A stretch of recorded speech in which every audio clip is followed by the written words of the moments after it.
पहचान अंगों से होती है। वस्तु की पहचान अंगों से होती है। अंग के नाम होते हैं और उसके लक्षण होते हैं। जैसे आज कोरोना महामारी भी फैल गई दुनिया में, कोई लक्षण रहे होंगे ना कि चेहरे से दिखता है। बीमारी की पहचान लक्षण से होती है, तो वस्तु की पहचान भी लक्षण से होती है। क्या लक्षण है? वस्तु में 10 अंग हैं। वस्तु में ये वस्तु है, नाम क्या है ऐसे क्या रख दें कि क्या नाम है, पर ये वस्तु तो है। इस वस्तु में 10 अंग हैं, इस वस्तु में 10 अंग है, इस वस्तु में 10 अंग हैं। यहाँ जड़ चेतन का कोई भेद नहीं है। यहाँ 10 अंगों में जड़ चेतन का कोई भेद नहीं है। 10 अंग इस चेतन में भी है और 10 अंग इस जड़ में भी है। अब ये समझते हैं, अभी तो प्रश्न ही प्रश्न, मुद्दे मुद्दे की बात हो रही है, फाइनल बात कुछ हो नहीं रही। पर एक मुद्दा ये नोट करो कि 10 अंग इस चेतन में भी है और 10 अंग इसमें भी है। आप कहते होगे इसे जड़, हम नहीं कह सकते जड़, पर ये कह सकते हैं कि 10 अंग मुझ में है तो 10 अंग इसमें भी है। अब वो 10 अंगों को मिलान करके पहले देखना है कि इसमें और मुझ में और सब में, इसमें मुझ में सब में कैसे हैं, कैसे हैं। अब हम चौपाइयाँ पढ़ दें, दोहा श्लोक पढ़ दें तो कैसे है का लक्ष्य पूरा नहीं हो जाएगा। कैसे है लक्ष्य करने कराने के लिए प्रयोग करना पड़ेगा। तो फिर आप कहोगे कि जो आप शुरू करते हो ये तो हम कर ही रहे हैं। ये बात न सोचना, उसके आगे की सोचना। जो हम बोलने वाले हैं, अब आप उसको ये सोचोगे कि ऐसा तो हम कर ही रहे हैं, आपके बताने में क्या विशेषता हुई। पर हम भी इतना जानते हैं तो क्यों बता रहे हैं, तो उसमें क्या विशेषता है, इसको लक्ष्य करना और फिर पूछे कभी तो बताना कि क्या लक्ष्य हो रहा है। एक उपनिषद मंत्र कहते हैं, सहस्र शीर्षा पुरुषः सहस्रयक्ष सहस्रपाद स भूमिं विश्वतो आवृत्या तिष्ठति दशांगुलम। ये 10 अंग इस पिंड में भी हैं, 10 अंग इसमें भी हैं, 10 अंग संपूर्ण में है। धूल का कण भी बाकी नहीं है जहाँ वही 10 अंग बराबर ना हो। हरि व्यापक सर्वत्र, हरि नाम व्यक्ति नहीं है, हरि नाम परमात्मा है और परमात्मा नाम सर्वव्यापी यूनिवर्सल। वो जो यूनिवर्सल तत्व है वो धूल के कण में भी उतना ही है, घट बढ़ कम ज़्यादा नहीं है। ये मिलाना है तो सबसे पहला साधन मानव मात्र के पास आँख है। आँख से क्या होता है सबको जानता है, देखना होता है। क्या देखना होता है? रूप देखती है। अब त्रिपुरारी तो मुझे देखे बंदर और वो जो हाँकाने गए हैं उसको, खुद भ्रमित हो गए, हमको भी करोगे, ऐसा मत करो। अब ठीक जब चोट लगने की बात आई, हथौड़ा लगने की, जब विषयांतर हो गई, बात खत्म हो गई। अब ये हथौड़ा लगना शुरू हुआ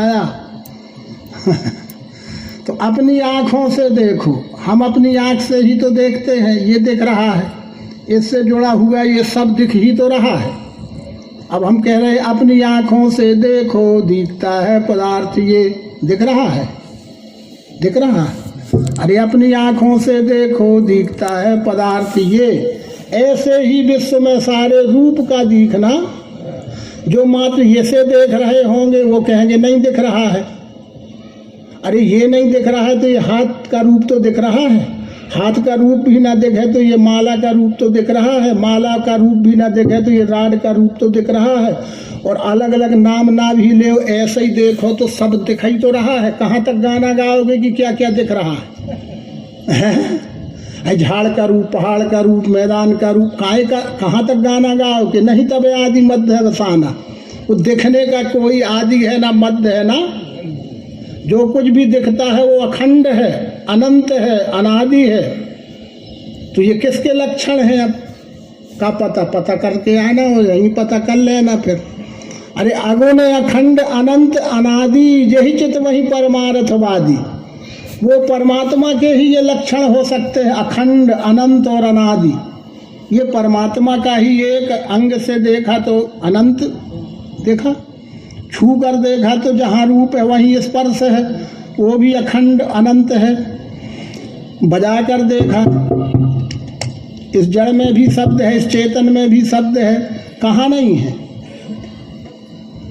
चख के देखा तो इसमें स्वाद, इसमें स्वाद, इसमें स्वाद, हमारे मन का कहीं ना होगा। ये विचार करो, हमारे मन का ना होगा पर स्वाद तो है कि नहीं। हमारे मन का स्पर्श कहीं ना मिलेगा पर है तो स्पर्श। हमारे मन का रूप ना भी हो पर रूप तो है। और सूंघ के देखने पर स्वाभाविक गंध की अनुभूति जो होती है, हमारे मन की हो ना हो पर वो भी है। इस तरह से 5 ज्ञानेंद्रियों के द्वारा है का ही अनुभव हुआ कि नहीं का। तो ईश्वर है कि नहीं है को ईश्वर कहते हैं। अस्ति ब्रह्मीति संत मेनम ततो विदु, है को ही ईश्वर या ब्रह्म कहते हैं। उसे संत जानते हैं और अवतार जानते हैं, आम आदमी नहीं जानता। आम आदमी को जनाना पड़ता है तो वो जानने लगते हैं। जो श्रद्धावान होते हैं वो जानने लगते हैं, जो अश्रद्धावान होते हैं वो दूर रहते हैं। इसलिए ये शब्द आकाश का गुण है और कान आकाश की इंद्रिय है। स्पर्श वायु का गुण है और त्वचा वायु की क्रियाशील ज्ञानेंद्रिय है। रूप अग्नि का गुण है, आँख अग्नि की क्रियाशील ज्ञानेंद्रिय है। जल का गुण रस है और जिह्वा जल की ज्ञानेंद्रिय रसना है। और पृथ्वी का गुण गंध है और पृथ्वी की क्रियाशील ज्ञानेंद्रिय नासिका है। अब वो बात जो शुरू किया था कि यह तो हम पहले भी कर रहे थे, आँख से रूप, त्वचा से स्पर्श, कान से शब्द, जिह्वा से स्वाद और नासिका से गंध। अब क्या विशेषता है? ठीक, अब क्या विशेषता है? ये कौन सी बात है? ऐसी बात नहीं है। अब ये विशेषता है, उसको लक्ष्य करो तो हमारा उद्देश्य पूरा होगा। काहू सो सादर तत्व बखानी, यही विज्ञान मगन मुनि ज्ञानी। भवानी पार्वती भगवान शंकर से यही विज्ञान पूछती हैं, तो भगवान शंकर ने यही विज्ञान बताया। तो स्थूल रूप से पार्वती को पहले लगा वाह ये कोई बात है, हम तो जन्म से आँख से देख ही रहे हैं, कान से सुन ही रहे हैं, त्वचा से स्पर्श ही कर रहे हैं, जीभ से रस ही ले रहे हैं और नासिका से गंध ही ले रहे हैं। महाराज ये क्या बात है? ये कौन सा तत्व ज्ञान हुआ? कहाँ हुआ ये तत्व दर्शन? ऐसा हमको भी लगता है पर हम उस तत्व दर्शन की गहराई में नहीं जाते। ये तत्व दर्शन यही है। पार्वती क्या है महाराज? अरे कहा ये बता कि ये रूप आँख से ही क्यों दिखता है? आँख से रूप तो दिखता है पर कोई उसमें लिंग भेद करे कि पुल्लिंग स्त्रीलिंग का भेद करे तो पुरुष को दिखना चाहिए आँख से रूप, महिला को न दिखना चाहिए। फिर अलग अलग प्रकार के लोगों को अलग अलग साधन से दिखना चाहिए। अरे रूप आँख से ही देखना पड़ेगा, स्पर्श त्वचा से ही लेना पड़ेगा, शब्द कान से ही सुनना पड़ेगा और स्वाद जीभ से ही लेना पड़ेगा और गंध नासिका से ही लेना पड़ेगी। मानव मात्र को हमारा मत अलग है, हमारा पंथ अलग है, हमारा संप्रदाय अलग है, तो अलग अलग क्यों नहीं हो जाता? होगा तुम्हारे घर में होगा, सिद्धांत में ये कुछ भी नहीं होगा। वह है सनातन, वो है सनातन, धर्म सनातन है। तो आँख से रूप दिखना सनातन है, त्वचा से स्पर्श होना सनातन है, जिह्वा से रस आना सनातन है, नासिका से गंध आना सनातन है। तो ये 5 तत्व सनातन है। आकाश, वायु, जल, पृथ्वी।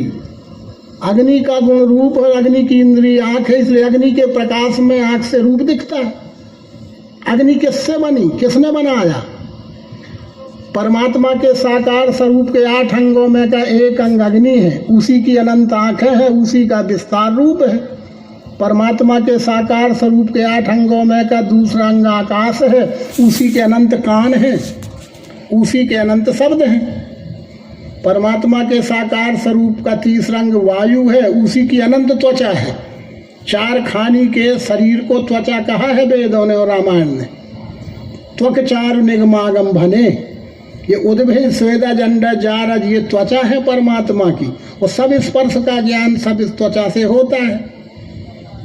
परमात्मा के साकार स्वरूप का चौथा अंग जल है, जल की अनंत जिह्वाएं हैं और रस उसका सब जिह्वाएं स्वाद ही लेती हैं।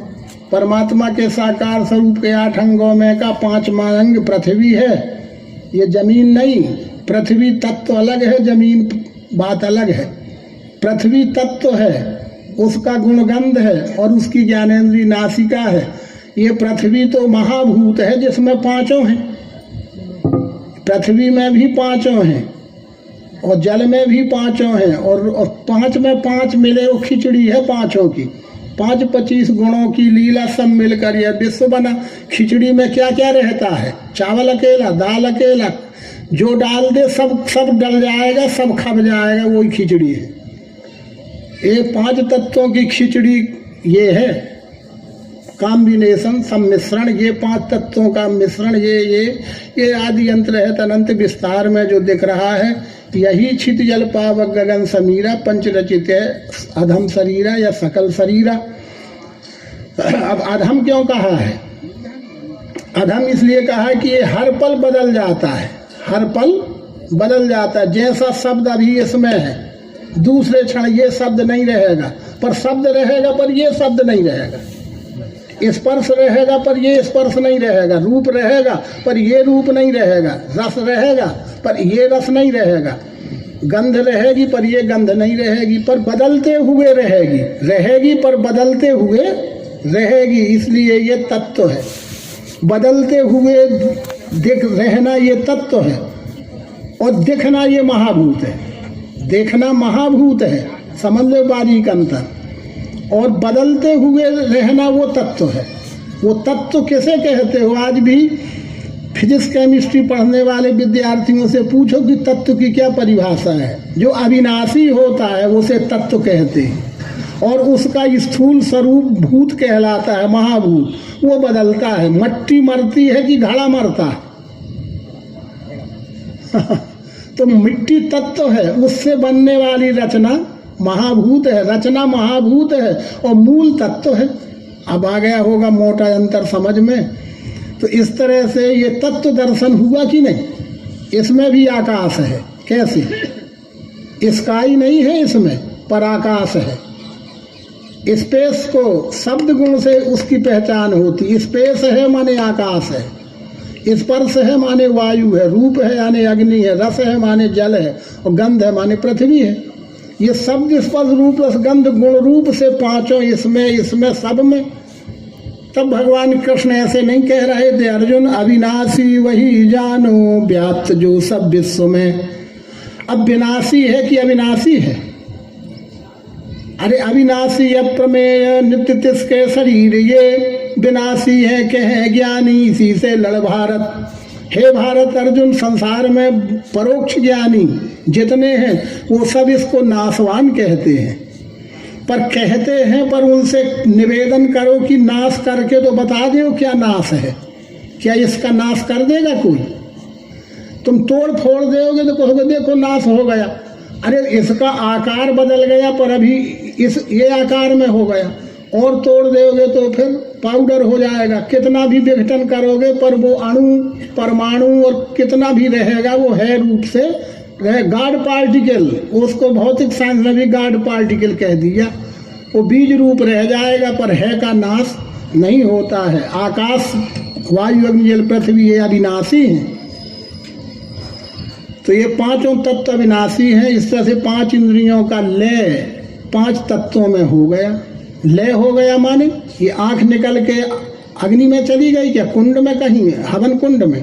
आकाश निकल के कहीं चला गया क्या? गए आए कहीं नहीं, वो तो जहाँ के तहाँ लगे हैं।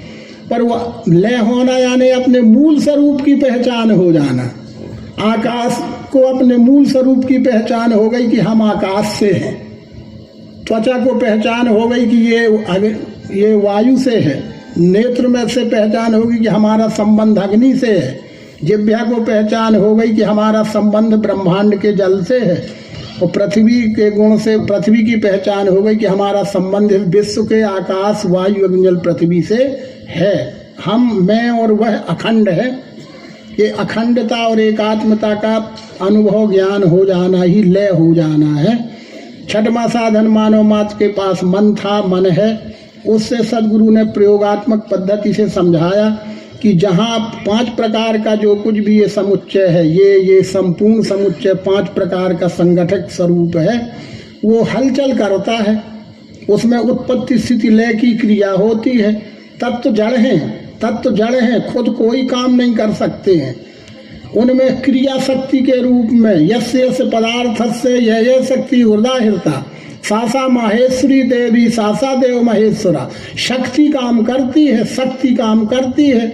वो क्रिया शक्ति 3 गुण है। हमारे में कौन काम करता है? शक्ति काम करती है।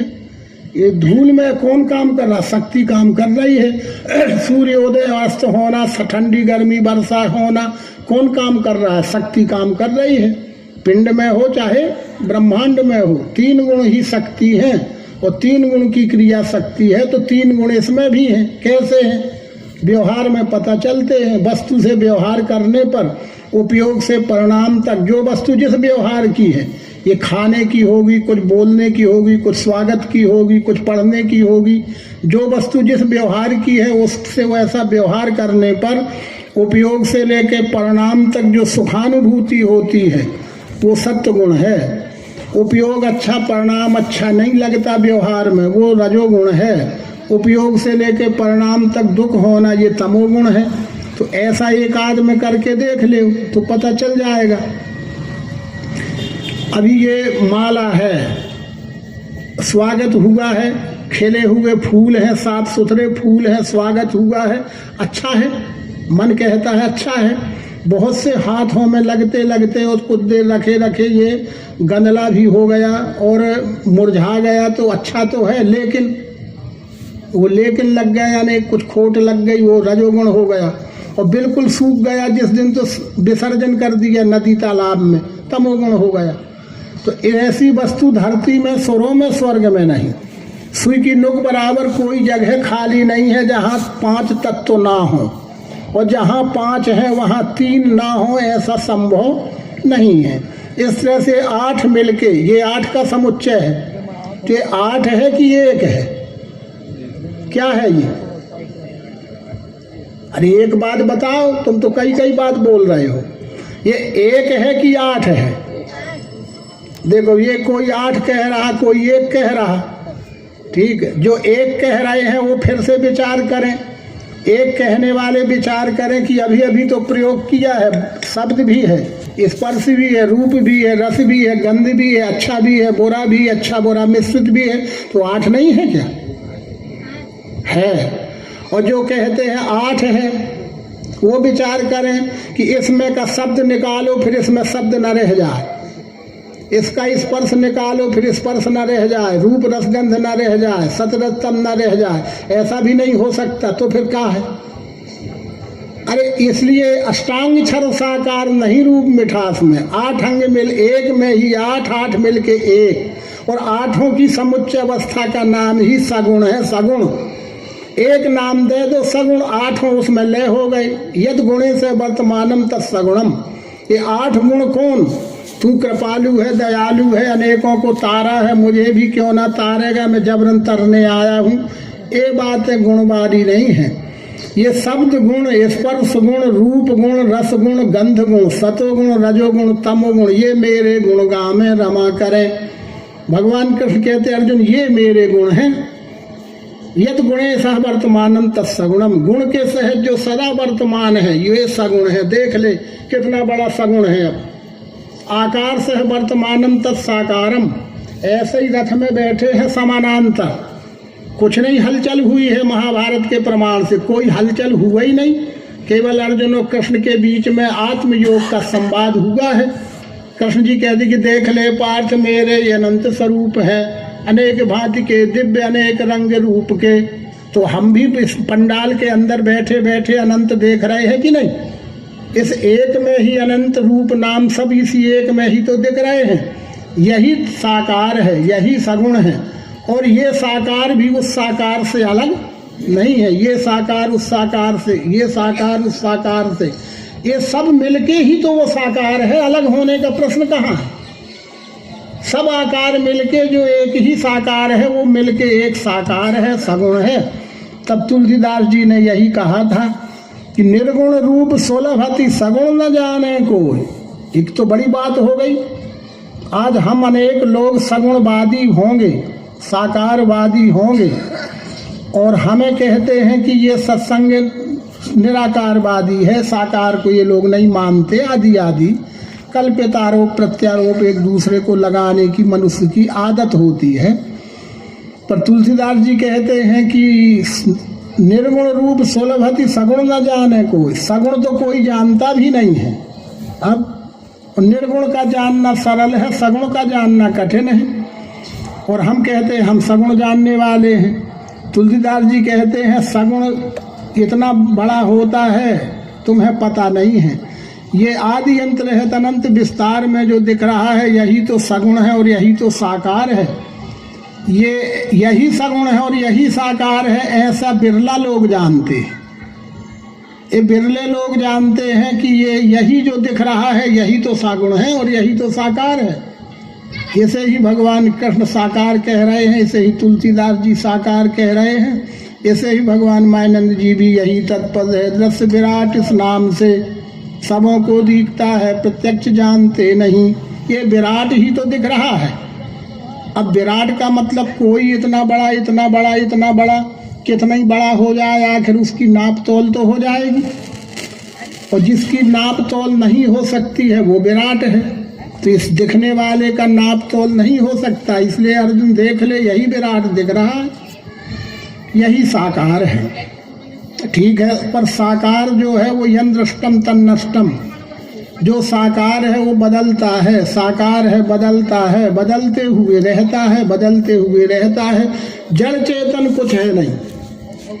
ये जड़ है कि चेतन है, यहाँ फैसला कर ले, फिर आगे बढ़ेंगे नहीं तो बात रह जाएगी। ये दिखने वाला मेरे हाथ में लिया हुआ जड़ है कि चेतन है? जो कहे सो कह दे, कोई सजा नहीं होगी। जड़ कहा जा रहा है, जड़ है, और ये बोलने वाला चेतन है। कैसे चेतन रहा ये? जब तक इसका भोजन नहीं करेगा तो ये बोल पाएगा। और जो चीज़ें मैंने खाई हैं, दाल चावल रोटी सब्जी आदि, वो चेतन खाई हैं कि जड़ खाई हैं? है तो वो जड़ चीज़ें मेरे में चेतन कैसे हो गई? मैं कैसे चेतन हो गया? हम जो भी भोज्य पदार्थ खाते हैं वो जड़ है कि चेतन है? ये फैसला करो अपने अकल से। अगर वो जड़ है तो तुम्हारे में चेतनता कैसे आई? ये चेतन का रहस्य है। चेतना के 3 स्तर हैं अर्जुन। स्थूल चेतना, सूक्ष्म चेतना, कारण रूप चेतना। ये भोज्य पदार्थों में जो बीज रूप था, कारण रूप था, वो भोजन करने के बाद कार्य रूप में आया। तो इसमें नाड़ी के रूप में कफ वात पित्त और मन बुद्धि अहंकार बन के कार्य करते हैं। और जब वो चेतना परिवर्तित हो गई तो तुम मुर्दा हो गए। मृत देह में और जीवित देह में क्या अंतर है? चलो बताओ, मृत देह और जीवित देह का अंतर क्या? उसके आंख निकल गई कि कान निकल गया कि त्वचा न रही? क्या न रहा? क्या नहीं है उसमें? पर क्या हो गया कि उसके जल्दी ले चलो कह रहे हो? बस मृत देह और जीवित का वो चेतना का ही तो खेल था ना। वो चेतना किसकी थी? अन्न की चेतना थी। अन्नाद बंदी भूतानी, अन्न से जीव होते हैं, जल से अन्न है बने, यज्ञ से जल गिरता है, होता है यज्ञ कर्म से। वो ये प्रकृति यज्ञ की बात कह रहे हैं कृष्ण जी। ये वाले यज्ञ की तुम जानो, ये प्रकृति यज्ञ की बात कह रहे हैं कृष्ण जी की। अन्न से जीव होते हैं और जल से अन्न है बने, होता है यज्ञ कर्म से। वो कौन कर्म से यज्ञ होता है? वो प्रकृति में जो उत्पत्ति स्थिति लय रूपी यज्ञ हो रहा है, उसमें 3 गुण स्थूल हो गए तो चेतना है, 3 गुण बीज रूप हो गए तो अचेतना है। बस तो जड़ चेतन कुछ है नहीं, एक ही है भगवान। राखो निश्चय में सदा मायानंद को ज्ञान। जिनकी अकल जड़ है वो चीजों को जड़ कहते हैं। जिनकी अकल जागृत हो जाती है उनको सब चेतन दिखता है। चिदानंद में देह तुम्हारी, विगत विकार जान अधिकारी। क्या आकाश जड़ है, वायु जड़ है, अग्नि जड़ है? अभी चमोली में हुआ, उत्तराखंड में, रोज न्यूज सुन रहे हो। वो ग्लेशियर जड़ तो था ना। कितने चेतन बह गए, डूब गए, अभी तक ढूंढे नहीं मिल रहे हैं। कैसे तुम चेतन होगी? तुम्हें जड़ बहाए ले जा रहा है। वो कहोगे उसको जड़? आकाश जड़ है, वायु जड़ है, अग्नि जड़ है, जल जड़ है, पृथ्वी जड़ है क्या? एक ग्लेशियर में घट हलचल हुई है ना, तो कितने चेतन बह डूब गए, पता ही नहीं चल रहा कि वो अब कहाँ है। ये अध्यात्म के रहस्य हैं। हमारी तो, हम तो कुछ भी जड़ कहते फिरें। जिनकी अकल जड़ है वो चीज़ों को जड़ कहता है। चीजें जड़ नहीं होती, अकल जड़ होती है। निज भ्रम नहीं समझे अज्ञानी, प्रभु पर मोह धरई जड़ प्राणी। ते जड़ महासिंधु बिन तरनी, पैर पार चाहत जड़ करनी। तुलसीदास अपने बोलते हुए को भी कहते हैं, किम समझो में जीव जड़। जड़ कहते हैं अज्ञान अवस्था को, चेतन कहते हैं जागृत अवस्था को। जैसे हम अभी जागृत अवस्था में सुन रहे हैं, बोल रहे हैं, हम जागृत हैं, चेतन हैं। और जब हम गहरी नींद में सो गए तब क्या है? मुर्दा है क्या? वो हमारी, और फिर हम जाग गए और फिर सो गए। रोज जड़ होते हो, रोज चेतन होते हो, रोज जगते हो, रोज सोते हो। सोई हुई अवस्था जड़ है, लेकिन क्या उस समय खाना नहीं पच रहा है, सांस नहीं चल रही है, हार्ट नहीं चल रहा है? तो क्या है? तो तुम दो हो, एक सोते समय के और एक जागते समय के। क्या एक ही शरीर में दो जीव होते हैं? एक सोने वाला, एक जागने वाला? अरे जीव तो एक ही है, वही सोई हुई अवस्था में है और वही। अब सोच ले, अब कहाँ का जड़ कहाँ का चेतन?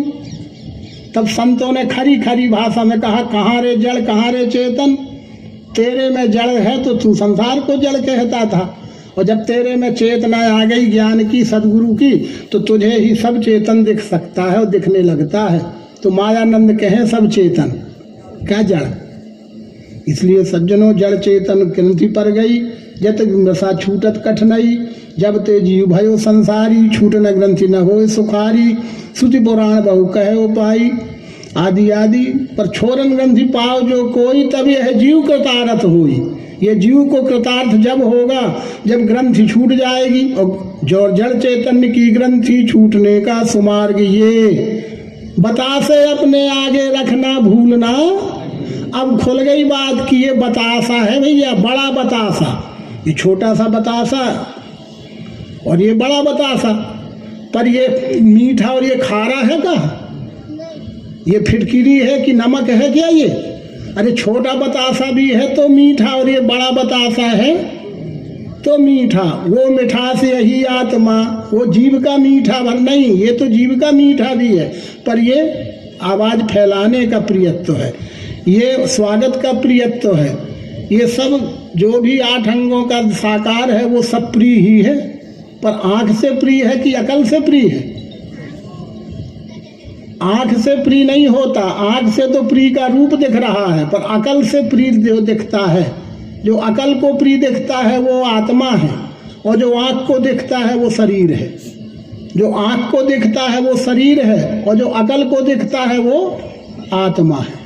अब मोटी मोटी भाषा में आ जा, बारीक भाषा तो अलग है। जो आंख से दिखता है, आंखों से देखना चाहो तो दिखेगा विश्वरूप ही, 8 अंगों वहां दिखेगा, और उस साकार से अलग नहीं। उस साकार में ही जो अस्थि भांति प्रिय रूप से रहता है और अकल से दिखता है, बुद्धि से दिखता है, वो निराकार है। आंख से दिखता है साकार और बुद्धि से दिखता है निराकार, इतना ही समझो। तो फिर अब आप थोड़ी आगे बढ़ाया भगवान राम ने, भगवान कृष्ण ने और भगवान मायानंद जी ने कि अर्जुन ये तो 10 मार्ग छर जान कर अक्षर मीठा जान। ये तो साकार निराकार रूप मिठास तो हो गया, पर ये तो बता इससे तेरा क्या हुआ? क्या भ्रम चला गया और एक नया भ्रम खड़ा हो गया? एक साकार और एक निराकार, सगुणवाद निर्गुणवाद, ये तो द्वैत गया कहाँ? वो तो द्वैत और मजबूत हो गया। तो फिर अब निर्णय ये तेरे को ही करना है, मैं तो माध्यम हूँ, निर्णय आप करो, हम माध्यम है, सदगुरु कहते हैं। तो फिर ये साकार दिख रहा है कि मिठास दिख रही है? करो निर्णय ना, ऊँघ हो ना। ये तो जाते ही जात जुड़ाई आई, वो घासुर जल्दी लग जाता है। छोरन ग्रंथि जान खगराया, तो विघ्न ने करे तब माया। जब ज्ञान समझने की बात आई तभी अघासुर आ जाता है, माने तू जिसमें तू समझने ना पावे। इसलिए अपनी नींद को कंट्रोल करो और अब फैसले की बात बताओ कि ये साकार दिख रहा है कि निराकार दिख रहा है? क्या दिख रहा है? कुछ बोले ही नहीं आ रहा। ये भी एक विशेषता है, समझ ना पड़े झूठ का साचा, मतलब आप समझ नहीं रहे हो। नहीं, जितना समझते उतना तो उत्तर देते। अरे ये दोनों दिख रहे हैं, आँख से दिखता है साकार दिख रहा है, वो साकार से अलग नहीं, इसी में मिठास बुद्धि से अनुभव आने वाला निराकार दिख रहा है। तो दिख तो दोनों रहे हैं, एक आँख का देखना है, एक अकल का देखना है, देखना दोनों है, ठीक है। आँख यदि रूप देखती है तो शब्द क्या कहोगे, शब्द कौन देखता है, हैं? और स्पर्श कौन देखता है? तो देखना शब्द आया ना, इसलिए उसे ज्ञानेंद्रिय कहा है। अच्छा बुरा कौन देखता है? मन देखता है, इसे देखना कहा। और प्रिय कौन देखता है? बुद्धि। तो बुद्धि का देखा हुआ प्रिय और आँख से देखने वाला आकार स्वरूप, तो ये क्या है फिर? आकार है कि मिठास है? दोनों है, दोनों है कहने वाले। इससे दोनों को अलग अलग कर दो, इसके ऐसा करो कि आकार से मिठास अलग हो जाए और मिठास से आकार अलग हो जाए, हो जाएगा। तो फिर क्या किया जाए, जो दोनों की पहचान हो जाए, दोनों का व्यवहार हो जाए, और दोनों जिसमें साइलेंट हो जाए, साइलेंट हो जाए जहाँ जाके दोनों भाव, वो है नाम। नाम है इसके आगे, तो नाम, इसका नाम रख दिया। यदि ये मेरे हाथ में लिया हुआ बतासा ही है, तो ये आकार बतासा है कि मिठास बतासा है? फिर दोनों कह रहे हो, तो फिर दोनों को अलग करो। तो ये विश्राम सिंह जी कह रहे मिठास बतासा है, तो कुछ कह रहे आकार बतासा है, तो कुछ कह रहे कि दोनों हैं। तो ये यही भी अभी भ्रम है। कोई कहे सगुण, कोई कहे निर्गुण, कोई जुगल कर माने, कोई कहे सत्य, कोई कहे झूठ, कोई जुगल कर माने। पर तुलसीदास कहते तीनों तुम्हारे भ्रम हैं, ये तीनों तुम्हारे भ्रम है। इससे तो पूछो कि तुम क्या हो, इससे पूछो कि तुम क्या हो। चलो ठीक है, इसको वाणी नहीं है तो ये क्या बताएगी कि तुम क्या हो? तुम आदमी बैठे हो, तुम बता दो कि तुम क्या हो। मेरे सामने आप आदमी बैठे हो, बोल सकते हो, मेरा उत्तर प्रश्न दे सकते हो। आप आकार हो कि मिठास हो कि तुम्हारा जो नाम है वो हो, क्या हो तुम? त्रिपुरारी बैठे हो तुम, तो आकार बैठा है कि निराकार बैठा है कि त्रिपुरारी बैठा है? और बुरा ना मानना, थोड़ी खड़े हो जा। अभी तो प्रैक्टिकल प्रयोगशाला है, नींद भी हटेगी। देखो हंस गए ना सब लोग, नींद भी तो हटना चाहिए। एक ठीक है, यहाँ ध्यान दीजिए, आकार खड़े हैं, निराकार आत्मा खड़े हैं कि त्रिपुरारी खड़े हैं? समझ के उत्तर दो ना, थोड़ी हमारे पास है। आकार चल रहा है, निराकार चल रहा है कि त्रिपुरारी चल रहे हैं? लौट के जा रहे हैं, कौन जा रहे हैं? बैठ जाइए, कौन बैठ गया? नाम से पहचान हो रही है, नाम में आकार निराकार दोनों का लय है। तो ये है मोरे मत बड़ नाम दूहते। नाम, ये नाम की महिमा है, पर नाम सार्थक है। साकार निराकार दोनों कल्पनाओं का लय नाम में है। नाम से पहचान होती है, नाम से व्यवहार होता है। तो इस पिंड का, इस यूनिट में नाम बतासा है। तो बतासा कहते ही आकार बतासा है कि मिठास बतासा है? क्या है बतासा? अरे आकार मिठास दोनों की बात छोड़ो, बतासा ले आओ तो आकार आया कि मिठास आई? अरे सर्व है कहा, रस साकार वो ही है निराकार भी वही, दोनों का धाम भी है वो। कौन? परमात्मा नाम, उसको सर्व है कहा। वही साकार है, वही निराकार है, वही नाम है। और वैसे तो ये एक वस्तु हूँ अर्जुन, ये विश्व एक वस्तु है, तो वस्तु का नाम परमात्मा है। उसके अस्थि भांति प्रिय का नाम निराकार कहते हैं, और उसके 8 अंगों के स्वरूप को साकार कहते हैं। ये आकार किसका है? वस्तु का। मिठास किसका है? वस्तु का। और नाम किसका है? आकार कहाँ है? मिठास कहाँ है? और नाम कहाँ है? और ये ना कहो नाम रूप ना ले, तो क्या इसके है पाने को कोई अड़चन है? एक सांप बैठा है, कुंडली मार के, एक कोबरा सांप बैठा है। जिस समय कुंडली मार के ऐसा बैठा दिखता है तो क्या है? सांप। और जब वो लंबा हो गया तो सांप, और जब वो खड़ा ही हो गया तो आड़ा हो, खड़ा हो, लंबा हो, चाहे गोल कुंडली मारे, सांप कब नहीं है वो। इसी प्रकार से अर्जुन आदि मध्यांत में ही हूँ सब सृष्टि का। अर्जुन मैं परमात्मा ही सर्व हूँ, होते समय भी मैं हूँ, रहते समय भी मैं हूँ और लय होते समय भी मैं हूँ।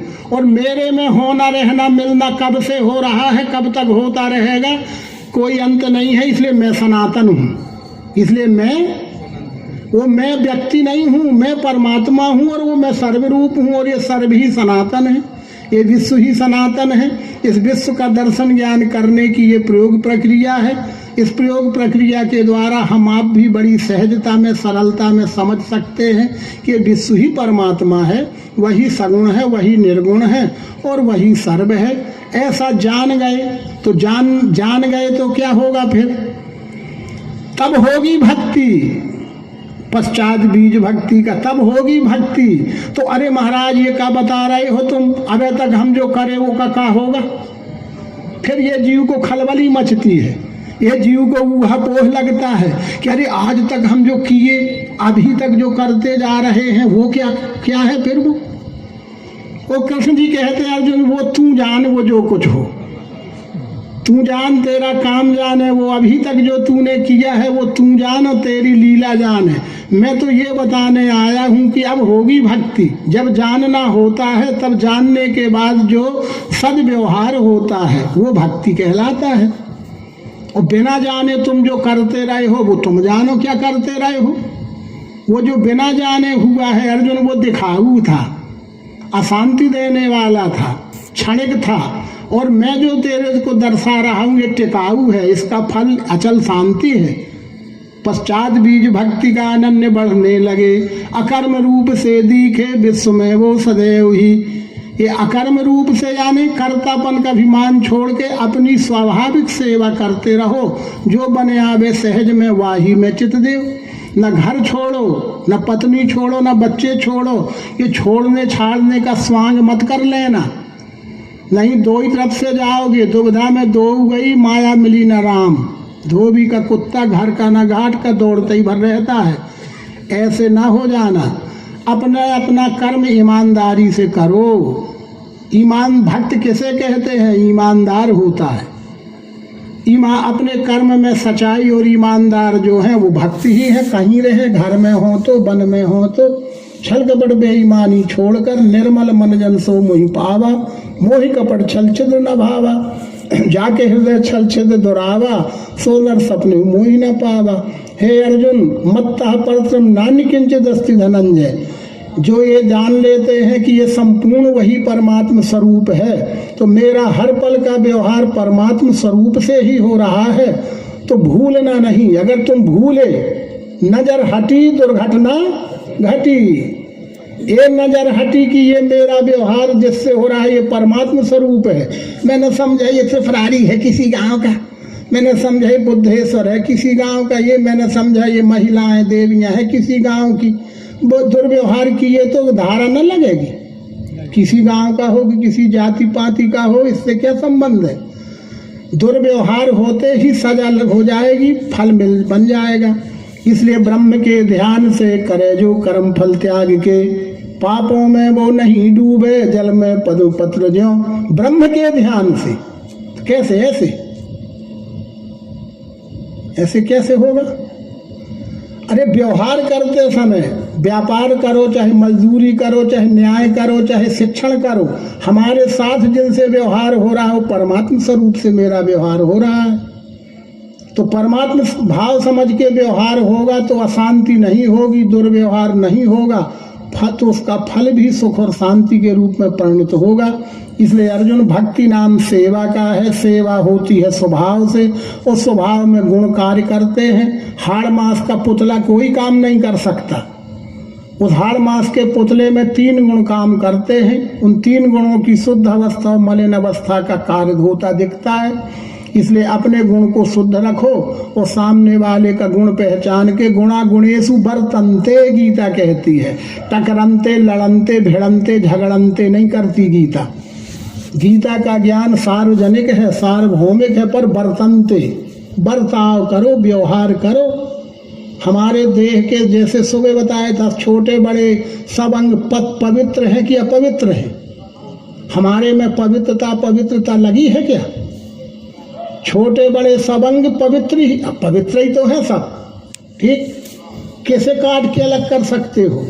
मुंह से सब प्रकार का स्वादिष्ट भोजन लेने वाले को रखाए रहेंगे और मल विसर्जन करने वाले अंग को कटवा देंगे क्या? अब तो फिर सर्व में प्रिय भाव देखना, सर्व की उपयोगिता है, सबका महत्व है। जो जहाँ है जिस स्थिति में है उसी स्थिति में प्रिय है, उसका गुण पहचान के उसका उपयोग लोकहित के लिए कर ले। लोकहित के लिए प्राणी मात्र का उपयोग करने वाले को अर्जुन भक्त कहते हैं। ऐसे भक्त बनो। भक्त तो सबको बनना है, लेकिन कौन श्रेणी का भक्त बनना है? रामायण में 4 प्रकार के भक्त कहे गए हैं। राम भगत जग 4 प्रकारा, चारौ सुकृति अनग उदारा, आर्थ अर्थार्थी जिज्ञासु और ज्ञानी। 4 भक्त कहे गए हैं रामायण में। अब 5वें हो गए। 4 तो पुराने थे पहले से, तो 4 ही कहे, अब 5वें हो गए तो 5वीं श्रेणी तुलसीदास जी ने रख दिया। कौन है 5वीं श्रेणी में? वो वंचक भगत कहाँ ही राम की। अब ना आर्थ है, ना अर्थार्थी है, ना जिज्ञासु है, ना ज्ञानी है। अब तो वंचक भगत कहाँ ही राम के, कंचन किंकिन को है काम के। वंचक भगत हो गए। पर 5वीं की भी बात छोड़ो, अब तो सतयुग का समय आ गया है। भगवान कहते हैं कि सब भक्त बन सकते हैं। सबको ईमानदार हो जाओ, तुम भक्त ही हो। जो ईमानदार है वही भक्त है। जो ईमानदार है वही भक्त है। ईमानदार हो जाओ, सब हो गया। Honesty best policy. ईमानदारी ही सुंदर नीति है।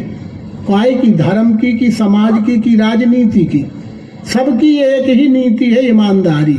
दया धर्म और सदाचार परोपकार, यही धर्म के लक्षण है, यही भक्त के लक्षण है। ऐसा होने के लिए पहले ये जानो कि ये चराचर के रूप में रहने दिखने वाला यही मेरा इष्ट आराध्य है।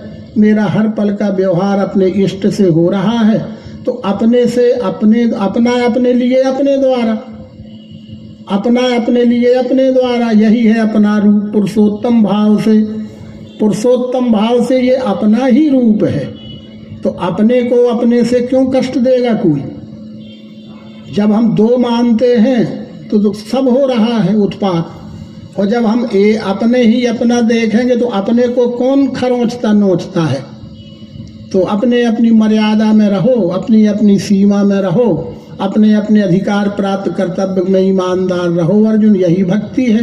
ये पराभक्ति है। श्रेष्ठ मुक्तों का ये पराभक्ति है। और तुम जो अभी तक करते रहे अर्जुन, मैं बताऊं, वो अपरा है। अपरा ये परा मेरी जो सो प्रगति अन्य है। तुम अभी तक जो बिना जाने करते रहे वो अपरा है। उसका फल चित्त शुद्धि तक है। परमात्मा अनुभूति और परम शांति से उसका कोई संबंध नहीं है। यदि होता तो तुम्हें मिल गई होती। जब नहीं मिली तो वो अपराध है। अब मैं तुझे परा बताने आया हूँ। वो संभवामी युगे युगे, युग युग में वह अवतार विश्वरूप परमात्मा ही विश्वरूप की पहचान भूले हुए लोगों को विश्वरूप का दर्शन ज्ञान कराने के लिए विश्व में की ही कोई वस्तु सामने रख के ये विश्वरूप ही परमात्मा है ऐसा दर्शन ज्ञान करा देते हैं। वही दर्शन ज्ञान भगवान श्री राम का है, जिसके कारण आज भी वो हमारे सब कुछ हैं।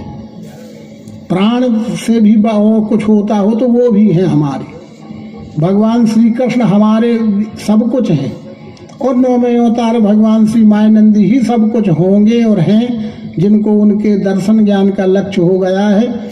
इसलिए धर्म ही प्राण है। धर्म ही प्राण है। धर्महीन प्रजा हो गई माने प्राणहीन हो गई। पर धर्म क्या है? जो धारण किया जाता है वो धर्म है। ये विश्व ही परमात्मा है, ऐसा निश्चय धारण हो जाना ही अर्जुन सनातन है और यही सनातन धर्म है। बाकी तो सब मत पंथों का झमेला है, इससे तू निकल। सर्वधर्मान परित्यजेत मामेकम शरणम व्रज। थाम तू मुझे एक को, ये विश्व रूप को तू जान ले, समझ ले और विश्व के साथ प्रेम में व्यवहार करो। इसी में तुम्हारा कृतार्थ होगा, मानव मात्र का कल्याण होगा। इससे ही धर्म सफल होगा, राजनीति सफल होगी, समाज व्यवस्था सफल होगी, मानव मात्र को हर क्षेत्र में सफलता की गुरु कुंजी यही राज विद्या राजगुह हैगा श्रेष्ठ पवित्र। ये सब विशेषताएं गीता में भगवान कृष्ण कह चुके हैं। अब यहाँ समाप्त करते हैं। आप सब लोगों ने ध्यान से सुना होगा, तो फिर कल परसों पूछ लेंगे कि गया तेरा मोह अज्ञान व नहीं, क्योंकि अर्जुन ने तो कह दिया था कि गया मोह मिला धर्म कृपा से आपकी, मुझे भ्रम पूर्ण गया मेरा करूँगा आपका कहा। अर्जुन ने तो कह दिया कि गया मोह, धर्म के बारे में जो मेरा भ्रम था वो चला गया। तो जब मोह चला गया तो मुझे धर्म मिल गया। गया मोह मिला धर्म कृपा से आपकी, मुझे आप जैसे सदगुरु से मिल गया, अब करूँगा आपका कहा। ऐसे ही आखिरी दिन हम पूछ लेंगे कि करूँगा आपका कहा कि अपनी ढपली अपने ही राग चलेगी, कि बाजा बजे कैसे ही नटखन्ना नाचे वैसे ही। जैसी ये कहावतें हैं ना कि कैसे ही बाजा बजे नाचने वाला अपने ही ताल में नाचता है, ऐसी बात न होवे। कुछ तो आचरण में आवे, और आचरणवान को ही भक्त कहते हैं, उसी को सब कुछ कहते हैं। सज्जनों, हम सबको आचरणवान ही बनना है, आचरणवान ही भक्त है। और आचरणवान चाहे वो धर्म में हो, चाहे समाज में हो, राजनीति में हो, जहाँ हो, धन्यवाद है उसको वो आचरण से अपनी सेवा निष्ठापूर्वक करे। इसी से मुक्ति है और यही भक्ति है। इतना ही कहते हुए आप सब ही आदरणीय भाइयों बहनों का आदर करते हुए समाप्त करते हैं। ओम शांति शांति शांति। सद्गुरु भगवान की जय, विश्व रूप परमात्मा की जय, सनातन धर्म की जय। मातरेवा नर्मदे हर।